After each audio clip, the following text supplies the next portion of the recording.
तर जय महाराष्ट्र भावनो. तर सगळ्यात पहिले तुम्हाला दिसलं असेल भावनो आपण कुठं चाललेलं. तर मग त्याच्यानंतर काय भावनो आपण निघलो. आपल्याला घ्यायचं होतं या भावाला. मग या भावाला घेतलं भावनो बड्यापैकी.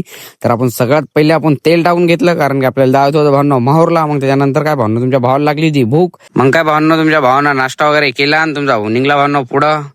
बड्यापैकी नजारे फात भावांनो. तर आपण घेतले भावांनो सगळ्यात पहिले माहूर मध्ये एंट्री. मग त्याच्यानंतर काय भावनो आपण गाडी पार्किंग वगैरे केली आणि आपण निघलो भावनो मंदिरावर. त्याच्यानंतर काय भावनो आज गर्दी तर एवढी होती भावनो, तुमचा भाऊ डायरेक्ट दबला होता भावनो या गर्दीच्या मधामध्ये.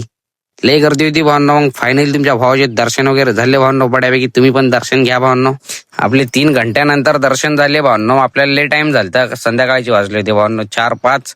त्याच्यामुळे तुमचा भाऊ का पुढे दर्शन घ्यायला नाही गेला. तर आपण निघलो भावनो घरी. घरी येऊन आपण पाणी वगैरे पिलं आणि आपल्याला जात होतं जिमला. आज होता आपला लेग डे. आपली गाडी झाली ती पंक्चर, तर आपण चाललो होतो पैदल. मग काय भावनो तुमचा भाऊ सगळ्यात पहिले तर लेग प्रेस घेते. याचे घेते 20 4 रॅपिडेशन. याचे पण मारतो भावनो 20 आपण 4 रॅपिडेशन. त्याच्यानंतर घेतो भावनो हॅमस्ट्रिंग साठी भावनो याचे 20 4 रॅपिडेशन. मग का भावनो तुमच्या भावाचा वर्कआउट वगैरे बड्यापैकी झाला आणि तुमच्या भावाची बॉडीची कंडिशन अशी आजची काय होती. तर आज होता आपला डे 63 भावनो. तर जय महाराष्ट्र भावनो. तर भेटू एका नवीन पुन्हा ब्लॉग मध्ये.